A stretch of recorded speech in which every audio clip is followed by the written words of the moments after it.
দয়া করে শান্তিপূর্ণভাবে অবস্থান করবেন। আমরা কোনো উস্কানিতে পা দিব না, আমরা কোন রকম উস্কানিতে পা দিব না, আমরা কারো পক্ষে রই। আমরা গণমাধ্যম কর্মীদের আক্রমণ করা হয়েছে, নির্লজ্জভাবে আক্রমণ করা হয়েছে, পুলিশকে আর জবাব দিতেই হবে। এইটা আমাদেরকে জানাতে হবে, পুলিশকে নিঃশর্তভাবে ক্ষমা চাইতে হবে, নাহলে আমরা কর্মসূচি ডেকে পুলিশের সব ধরনের কর্মসূচিকে আমরা বর্জন করব। বলেন,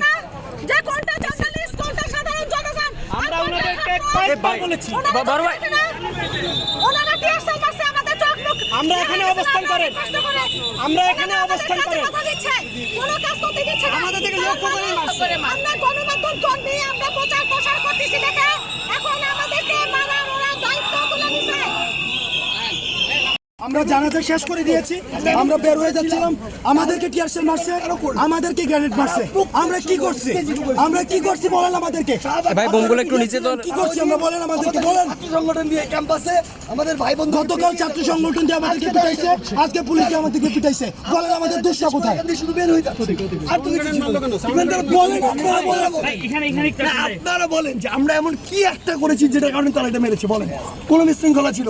আমরা তো জানাজা শেষ করে এখান থেকে বের হয়ে যাচ্ছিলাম, ক্যাম্পাস থেকে বের হয়ে যাবো, তারা আমাদেরকে মেরেছে, সাউন্ড গ্রেনেড মেরেছে, টিয়ারশেল মেরেছে। এগুলার কারণ কি? মানে তারা আপনাদের কেউ না করতে চায়, তাহলে কিভাবে শান্তিপূর্ণ থাকবে?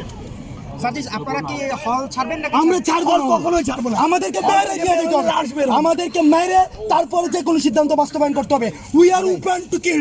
আমাদের এখন মেরে ফেলবে। আমরা এতক্ষণ পর্যন্ত ডিসকাশনের জন্য আমরা অলওয়েজ ওপেন ছিলাম, আমরা ডিসকাশনের জন্য আমরা অলওয়েজ প্রস্তাব দিয়েছি। এখন আমাদেরকে মেরে যে কোনো সিদ্ধান্ত নিতে হবে। আপনারা সংবাদকর্মীরা কেউ টিয়ারশেলের জন্য জানাতে পারতেছিলেন না। এখানে ওপেন একটা জানাজা হয়েছে, জানাজার পর আমরা চলে যাচ্ছিলাম, তাহলে আমাদের উপরে কেন অ্যাটাক করা হইলো?